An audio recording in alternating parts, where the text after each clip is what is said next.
Thanks, Chris. You got it. Appreciate the intro, Chris. This is a very exciting panel to all of you brand innovators, listeners out there. Adrienne, as Chris mentioned, we go back because before being the global head of operations of the creator marketing solutions at TikTok, she was actually leading operations over at Influential. So really special to have you on board for this conversation. Elyse, of course, I've had the pleasure of working with MeUndies and her team over there for the past 2 years. And Parker, an incredibly talented creator and a long-term partner of MeUndies. So it's really exciting to have this conversation with you guys. I believe we're going to get started with one of Parker's really great videos. So Brand Innovators team, if you have that up, you can go ahead and play that whenever you have a moment.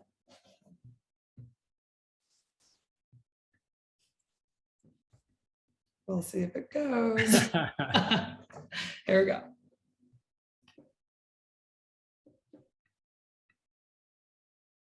Hey Parker, question. What do you wear when you're just hanging around the house? MeUndies. They're great for this. Or this. This too. And this. And of course this. And this. Oh boy. Anytime I'm lounging at home, you can pretty much guarantee I'm in MeUndies.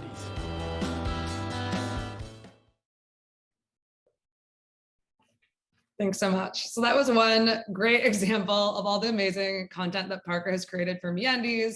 I know, as Elyse will attest, Parker, you're so amazing at really using the kind of unique, content that is available on TikTok. Would love to kind of hear your insight on, your background, how you got started on TikTok, and really kind of the unique platform, things that you can use on there to really boost your creativity in these brand partnerships.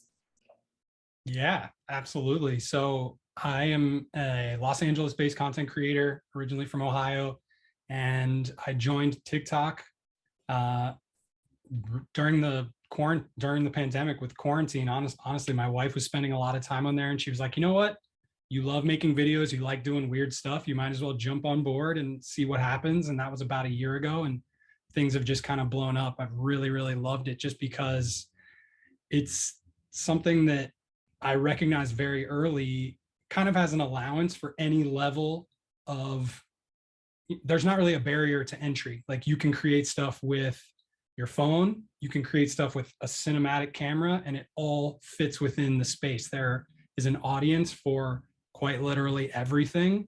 So the fact that I was able to jump on there and just kind of start sharing anything from a tiny little idea that I had to something that was a lot more grand scale, and really get immediate feedback from people that they were enjoying certain things and really enjoying other things, was just an obvious indication to me that I needed to keep going and that I needed to just make this work, because I loved it. It's just so much fun.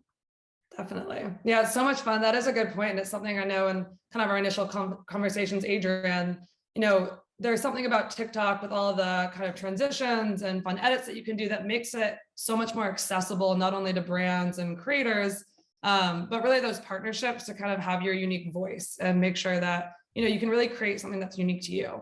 Would love to hear, Elyse, your kind of perspective on how TikTok really changed the game in terms of brand marketing and how you've really kind of changed your approach to content creation and partnerships with, creators like Parker. Yeah, definitely. I mean, I think that in the social marketing space, it's always been, shared and known that you need to be creating for the platform. But I think with TikTok, it's a must. You really can't just put anything on the platform and expect it to be successful. You have to be really leaning into the trends, tapping into things that are happening in the moment, and knowing how to engage with the audiences. I think, to what Parker said, there is an audience for just about everything, but being able to understand how to kind of translate what you are talking about with the business and the products, and making sure that kind of still resonates naturally is super important. So it has kind of forced us to have to create a specific pipeline for the platform. And with how high energy that content tends to be, it works really well across other platforms, but it definitely has forced us to really prioritize what we're focusing on with TikTok itself. Definitely. Yeah. And Elyse, just kind of, and on that thought, how have, you guys really seen the explosion of short form video change your guys' strategy, right? Like, of course, that's happening across platforms, but really TikTok leading the charge in that space. How have you guys kind of had to, let's say, shift on the fly with this new platform? Yeah, I think that it just continues to reinforce how, with short form video and just knowing how short attention spans are, being really succinct and clear in the message and focusing in on what we know will capture attention, but ensuring that we're saying, what's most important, making it fun and engaging. So it definitely requires a bit of, testing and exploration. And then once you start finding what those messages are and being able to take that down a path and continue to iterate.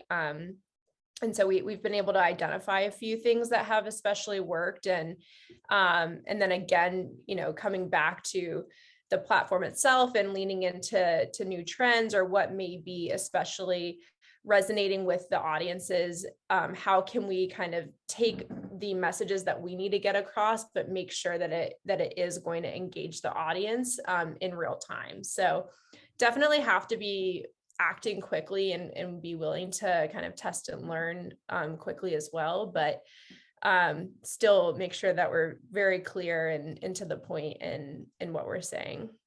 Definitely. Yeah, that makes a lot of sense. And Adrian, I think you have a really, unique perspective coming from influential and obviously, really getting a deep understanding across platforms. Tell us a little bit about your background and what kind of inspired you to go over to TikTok and what are some of the, really exciting, unique factors of the platform that are really make it unique compared to the other ones out there. Yeah, absolutely. Thanks so much, Leigh. And first of all, Parker, what a fantastic ad. It's really amazing how you were able to showcase so many products and styles in multiple settings in such a compact creative piece. So that was really awesome work. And I think that right there is, really what drew me to TikTok, right? It's the creators on our platform that are just so innovative and the creative formats that the platform enables that really drive just so much creativity and joy at the highest levels. And I have spent over a decade of my career really focused on creators and branded content.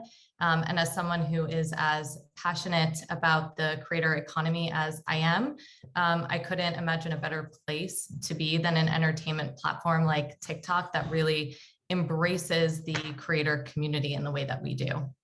Yeah, I love that. And for our audience too, I think it would be helpful to kind of explain a little bit more about what you're working on with the creator marketing solutions and kind of what brands have available at their fingertips. I know another thing that we talked about is I think everyone kind of knows they need to be on TikTok, but it's like maybe for some of these, more traditional older brands, it kind of seems intimidating sometimes, right? Like, how do we get started? It seems like it's so like fast moving and trendy. Kind of let's hear a little bit about your perspective on the creative marketing solutions and how brands can get involved. Yeah, absolutely. So I lead global operations for TikTok Creator Marketing Solutions, which includes the creator marketplace, as well as the products, programs, and services that enrich creator marketing on TikTok. So these are, programs like Creator Marketing Partners, as well as our suite of branded content tools like the Branded Content Toggle, which enables disclosure between creators and brand partnerships, as well as paid media via our Spark Ads product. So it's really that full suite of creator marketing solutions. I love that.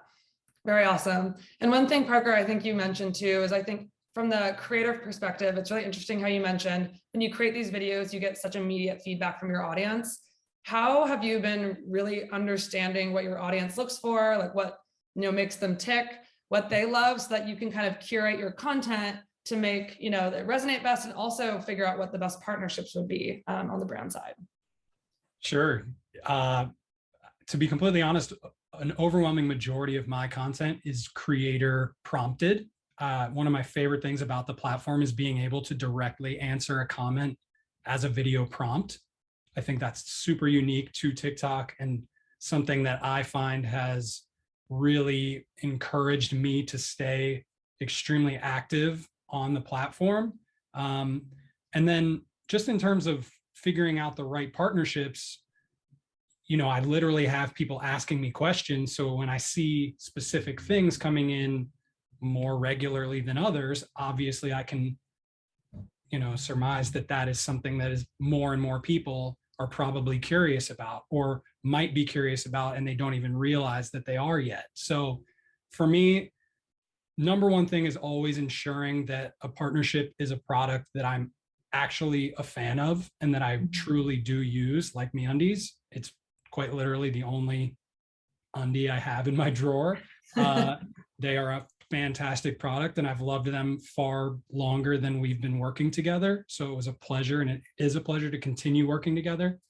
And when I feel that passionately about something, I'm able to convey that. It's an easy sell without being salesy, because I am also a TikTok user, as I would hope, and that it's easy for me to see transparency and just a lack of, it's easy for me to tell when someone's kind of disingenuous about a product that they're pushing, because they probably just kind of did it for the money, which is fine. No judgment to anyone. But I think that it's extremely important for me long term for my audience to trust what I'm saying and what I'm selling them.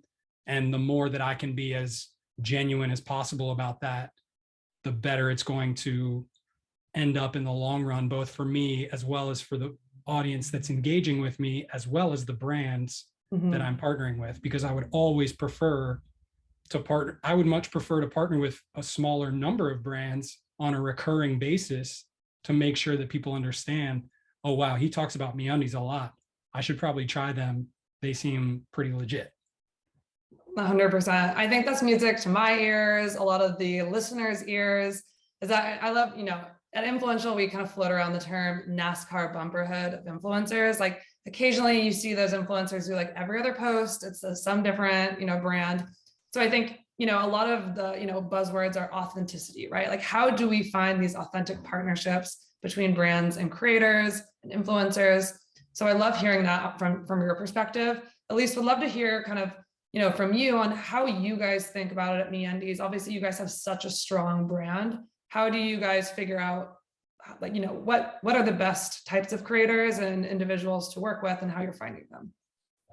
Yeah, absolutely. And I will also say that's music to my ears, because we love to find, partners that we obviously can continue to grow in that relationship with. It long-term makes things just continue to thrive between us and the partnership, because with, knowing each other, how we work, what has worked between each other, we can just continue to iterate off and make things better and better. So always love to hear that. In terms of how we're really thinking about, like, from the start, how we think about the different partners that we want to work with and the creators, I think first and foremost, we want to make sure that we are, selecting creators that are really going to help represent our brand in the right ways. And so, we look to really utilizing, especially Influential, for being able to dig into different things around, like, how things around our values are really translating to what they represent, the types of content and how they showcase that with their audience. And so, MeUndies is really focused on self-acceptance, expression, self-care. So we want to be able to see things like how they are creative and also encouraging that creativity, ultimately how they're comfortable and encourage, loving yourself, and then also prioritizing that mental and physical health. And just have playful and having an ability to be inclusive. And so that's always going to be, like, very top of mind. I think I especially also want to look at what are some of the partners that they work with, and how do they represent brands? Does it come off genuine? And, are they a true fan? Could they be a true fan of MeUndies? are they using our product already? Or, if we, when we do share it with them, we want them to be honest. We don't want them to be just, doing this as a potential opportunity, but actually give an honest and genuine review with their audience. That's really what we hope with our partnership. And so that's definitely important. And then, as I mentioned before, there are certainly certain concepts that I think we have started to identify really work. And I think creators do a fantastic job of being able to provide that like storytelling for us in a way that is really fun. And, for example, I think something that works really well is with transitions and with just the high energy is one of our products or what we really sell is matching pairs. And so you can shop for you and another person and get matching underwear. And that's a really fun concept especially for the space like TikTok. And so sometimes that does require us to identify certain creators who would be willing to have a significant other or friend. And so, that's how we start really narrowing down. But I think first and foremost is, how do these creators really represent themselves and what are their values and how does that work in line with ours? So. Yeah, definitely. Yeah. And I think it's so great to be able to see, and have Parker on the line because of, how really unique and kind of fun that partnership is, like showing in that video, just the amazing transitions and how authentic it really is to you is really awesome to see. Adrian, would love to hear from you too, like from the perspective of TikTok, also coming from influential, for the brand marketers out there who are just trying to kind of get started, how can they leverage TikTok and, service providers to find these creators that are going to really be a good match for their brand and create content that really resonates and is authentic for them? Yeah, absolutely. And I agree with everything that Elyse and Parker said on that. And, in terms of like, you really want to look at that contextual relevancy as well of like, who is the creator? How does it match with the brand's creative strategy, brand objectives, et cetera? And to kind of take a step back, right? Because marketers are oftentimes like, okay, well, where do I start? Creator marketing might be quite new to many folks. And, there's several challenges that marketers face in approaching creator marketing, not only on TikTok, but really just broadly. And the first challenge, right, is that there's a lot of work involved in creator marketing, right? It's operationally very heavy, in large part because there are humans on both sides of the equation. So it's not as simple as, you add your budget to a platform, you click a few buttons, you check back later for the results. Like there's a whole creative process involved. And then the second challenge is that there's a real lack of domain expertise, oftentimes on both sides of the equation, right? Some brands still think about creator marketing, not MeUndies, of course. You guys are like absolute experts, right? But some brands are thinking about creator marketing, in the 2014 era, right? Where like, this is a PR channel, you send some free swag to a bunch of creators, you cross your fingers, you hope for the best. And there's really so much more that creators can do if you really allocate your budget accordingly. And if you treat the channel like you would a big splashy TV spot, you just happen to get the benefit of a lot more creative assets that are custom tailored to the audience segments, are much more authentic and generate, much greater return on ad spend, frankly. And then the third, challenge is that the space is very fragmented. And there's often a lack of standardization. And so it takes a lot of tools, programs, services, data to navigate.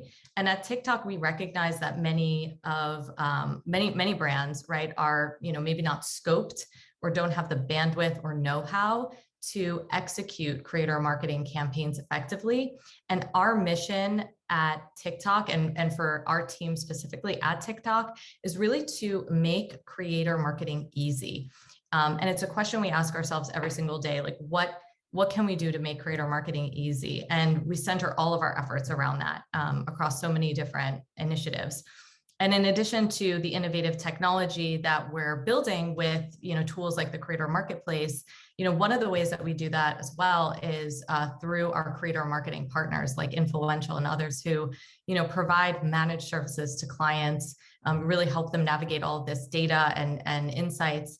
and really help with the entire end-to-end process. So we really embrace the larger ecosystem, beyond the tools that we're building in-house at TikTok. And we think that that's really important to our overall success. Amazing. Thank you. That was a really, really awesome answer. And I think you mentioned a few things in there that I'd love to build on. First of all, I think a really important thing to remember is the truth around that we're working with people here, right? I think sometimes, especially some of the traditional brands, look at influencers and maybe it seems a little not accessible. It's super polished. So I think it's really nice to have Parker on here to kind of get an understanding from your perspective. How do you kind of handle, when you receive the creative brief from a brand, how you continue to stay true to that brand brief, yet also you at the end of the day understand your audience the best. Obviously they're coming to you because you create such awesome content. So how do you kind of balance, making sure that you're kind of sticking to all the brand brief while also making it your own? Sure. Number one most important thing for me here is just communication. Ultimately it's a relationship. Being very upfront and clear with a brand.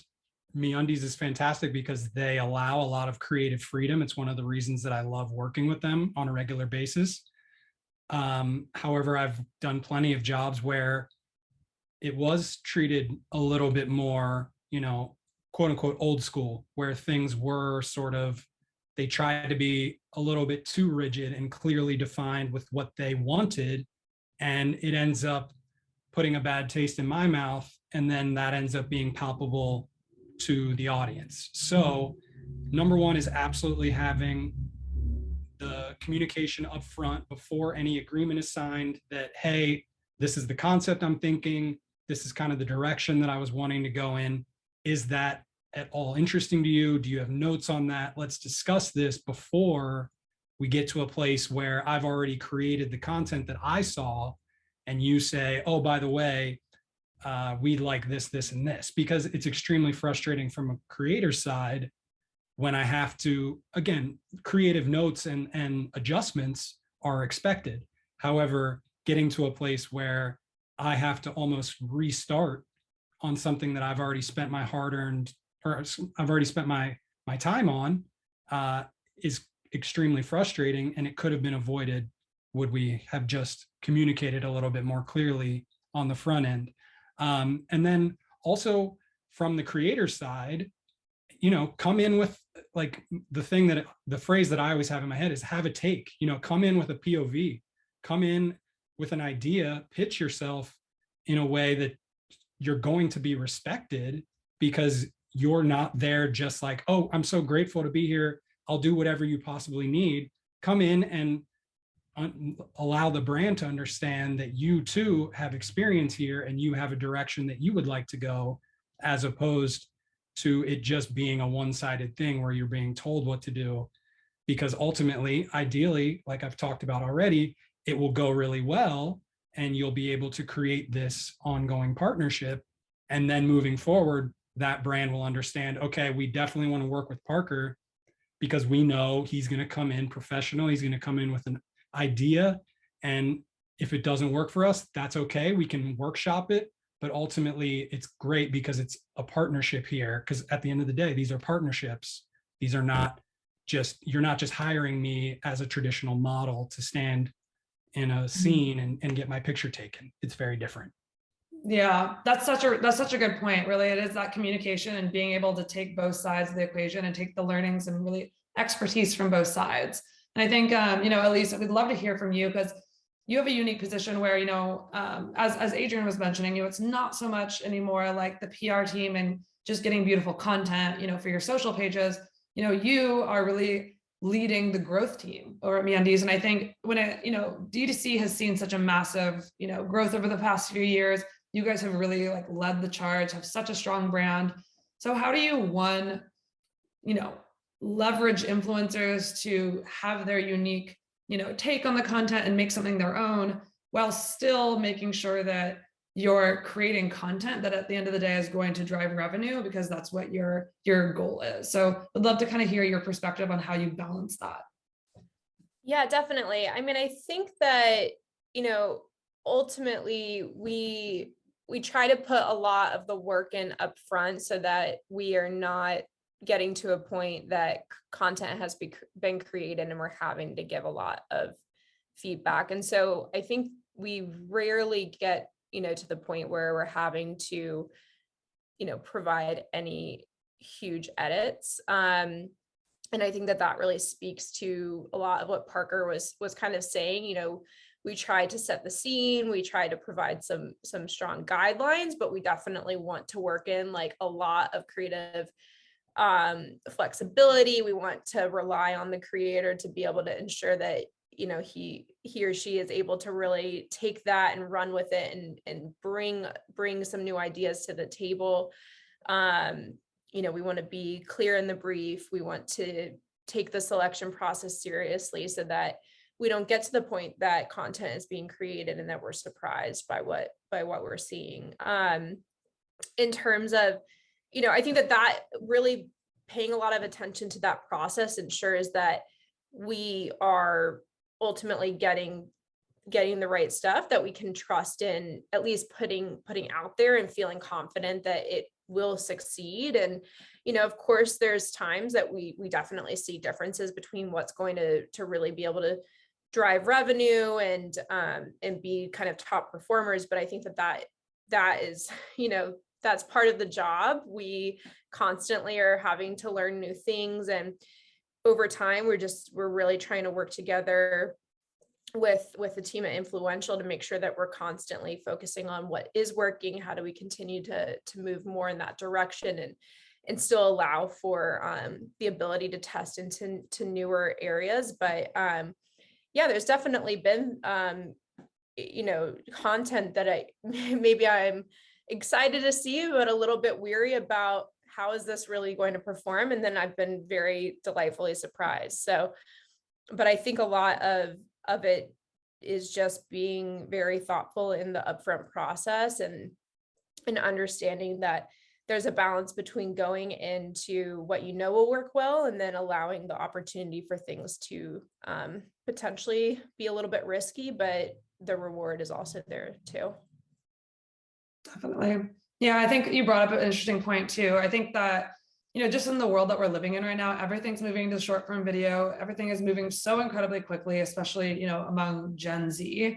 How as you guys look at from, I guess, each of your perspectives, how are you kind of staying ahead of the curve? It seems like every day there's new trend coming out, the competition is like steep at these days, how are you guys staying ahead of everything and kind of making sure that you're staying on trend as much as you guys can? Parker, you want to go first on that one? Sure. It is a tough question because there's not really any tried and true formula.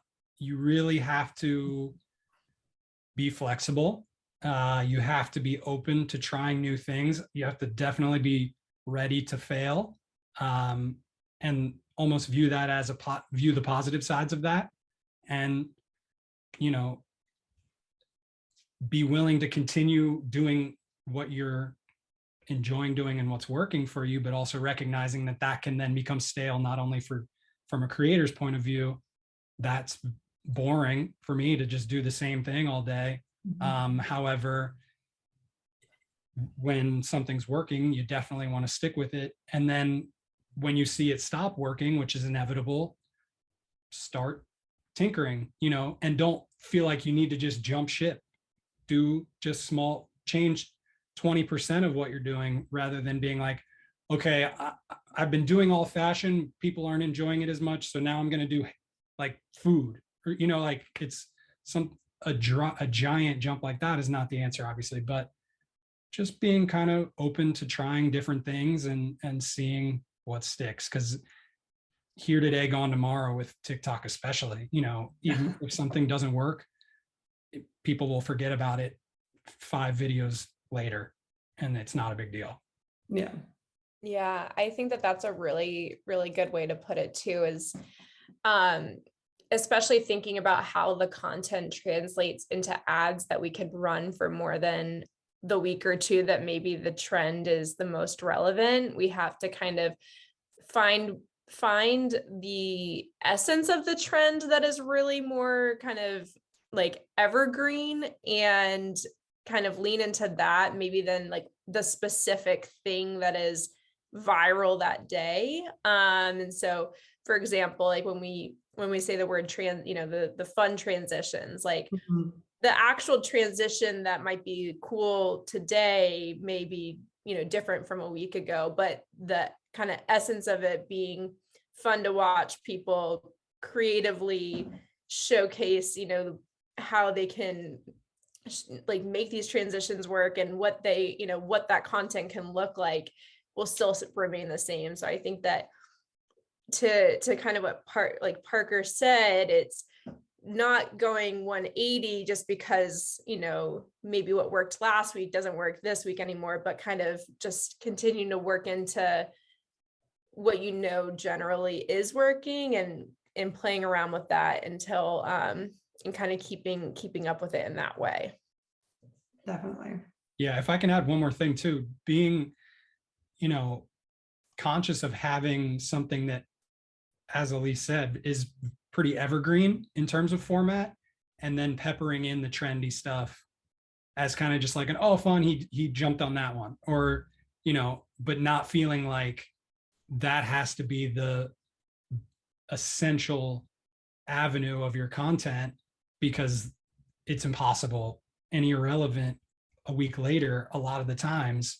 So having that mainstay thing that is your thing, and then being able to try things that are a good fit for you, and hoping that that somehow benefits you in the long run. Definitely. And if I could just add to that too, I think what we're all touching on here is that like TikTok is this living, breathing organism, right? And it's the community, and it's a community that really drives culture in so many ways. And so, what we really recommend is brands lean into that, right? And don't be, to Parker's point earlier, don't be so prescriptive with your creative strategy, especially when it comes to working with creators. Like, hire the best creators who align with your brand and really let them run with it. And it's not only for the benefit of, the creator, it's really for the benefit of the performance of the campaign, because the creators are the real TikTok experts. They're like living and breathing on this platform every single day. And the more that the content can feel native to the platform, the more you can allow creators to really have fun with that content, the more your campaign will create like a groundswell, and you'll find much better success. Definitely. I love that. And I think you guys have all kind of mentioned this a little bit, particularly Parker, understanding your audience so well. I think, and Elyse, like at MeUndies, you guys obviously have such a strong brand as mentioned. How are you guys using data to really understand like those conversations? And Adrian, to your point, how TikTok is really leading culture at this point, right? How are you understanding who your audience is and then translating that into kind of your campaigns and content that you're running? Well, that's a good question. So yeah, we definitely want to really understand who our customers are, and ultimately how we can especially activate on that information to appeal to those who we can hopefully get in the door. And so I think that we ultimately have kind of different cohorts of customers that we especially know are like really resonate with the brand. I think that when it comes to TikTok, we're especially still exploring exactly what kind of segment of our customer base we're really seeing like engage there. We're definitely seeing a lot of kind of new customer growth come from TikTok. What's interesting is that, MeUndies has like a very exciting, we launch a lot every week. We're launching new prints. And so a lot of our channels in our ecosystem have kind of historically used that as a lot of the ads that we're actually running. However, with TikTok, that is not like a really feasible or scalable strategy. So we actually have a really interesting more evergreen strategy on TikTok as compared to some of our other channels. And so with TikTok being a very emerging channel within our mix, I think that we're still really learning about the differences that we're seeing in the customers that we're acquiring through TikTok in comparison to some of the other channels that, we have kind of more of our historical playbook. However, what I'm excited to see is that I think all in all, we're going to continue to, try to make these worlds blend a bit more and try to see how we can translate more things from prints, but also more evergreen across channels. So definitely going to be continuing to look towards the audiences that we are seeing come in, and especially understand like channel to channel what some of those differences are. And I think with TikTok scaling very rapidly, I think we have assumptions about the audiences on TikTok, but I think especially over the last year, those assumptions are probably not entirely accurate, because I think just about everybody is starting to use TikTok. So I think saying that it's potentially a younger customer isn't the best assumption anymore. So I'm very excited to continue to uncover those insights about the customer from TikTok. Yeah, I love that. And I think that is very true. I think people kind of assume it's always like Gen Z, but now you hear like your parents getting on it. Everyone wants a little piece of TikTok. So in our last few minutes here, I'd love to hear each of your guys' kind of predictions, let's say over the next few years. And one, where you kind of really see this short form video going, and also how do you see, the cultural, Gen Z changing brands and the ways that we're ingesting media over the next few years? And Adrienne, maybe we'll start with you. Yeah, awesome. So I think the question really is like, what does innovation look like, right, for TikTok? And for us, it's really about like ease and simplicity, especially as it relates to creator marketing. So what we're asking ourselves every day is like, how can we provide solutions that make creator marketing easy, that gives creators more in-app, video editing tools that unlock more creativity? How can we make pages load faster or enable commerce in more seamless ways? How can we automate discovery of products in a more personalized way? My personal favorite sort of question is like, how can we unlock more monetization opportunities to enable amateur creators to quit their jobs and become full-time creators, right? So these are all the things that like we're really working on. And innovation to TikTok is really focused on how we can help to redefine entertainment, redefine marketing, and redefine commerce. I love that. That's really interesting. And I think, Parker, from your perspective over the next few years, how do you kind of see it as you kind of really have your finger on the pulse with what these audiences are looking for? How do you, foresee brands having to pivot or kind of trends changing over the next few years? Ooh, predictions are so hard these days. It's just, things change so quickly. With that being said, I think it's extremely exciting to hear. I already kind of assumed and knew this, but to hear Adrienne mention the creator first mentality is so exciting for someone like me.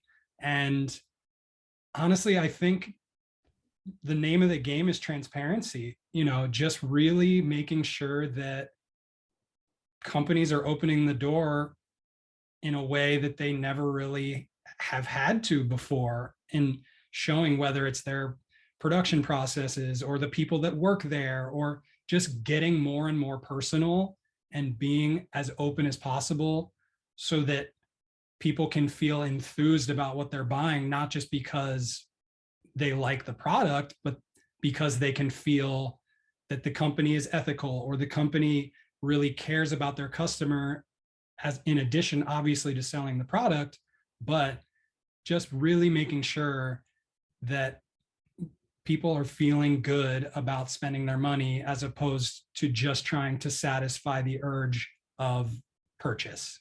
Mm-hmm. That makes sense. That does, definitely. We do have a question from the audience. Do you guys have a favorite trend video or TikTok creator right now?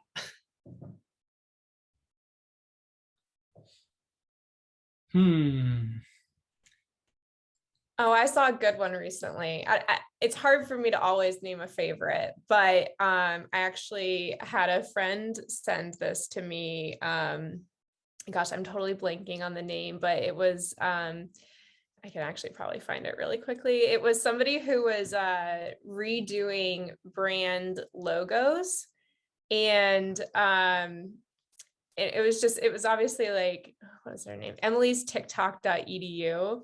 And she's redoing brand logos, and it's like basically, you know, really bad, but taking things very literally. And Yeah. so yeah, that's been a really good find recently, made me laugh. I love it. I love it. I know I get stuck down the rabbit hole. Yeah, that's also a really great one where like a lot of brands were actively reaching out to her and having her recreate their logos, like just to kind of play into the cultural moment, which was, you know, such a cool thing for those brands to do. Exactly. Yeah. Yeah, they did the NFL. She called it Niffle. Yeah. There was a Jonas Brothers, and she like spelled Jonas wrong, and you know, it's like, I don't know who they are, but it was pretty funny. Yeah. I wish I was creative like that. I'm on the wrong side of the table, guys. I need to take some tips from Parker. Yeah, her deadpan delivery is amazing. I love it. Well, thank you guys so much. It was such a pleasure leading this conversation. Hope you all at Brand Innovators really enjoyed our conversation, and appreciate it to each of you. Thank you. Thanks so much. Thank you guys so much. That was such a great segment. And honestly, it's very rare that we get like the full scale picture. Like literally we have the platform, we have the creator, we have the brand, and we have influential. And you guys knocked it out of the park. So thank you so much for such a great job. Appreciate it, Chris. All right, we'll see you soon. Bye, everybody. All right, so we are down.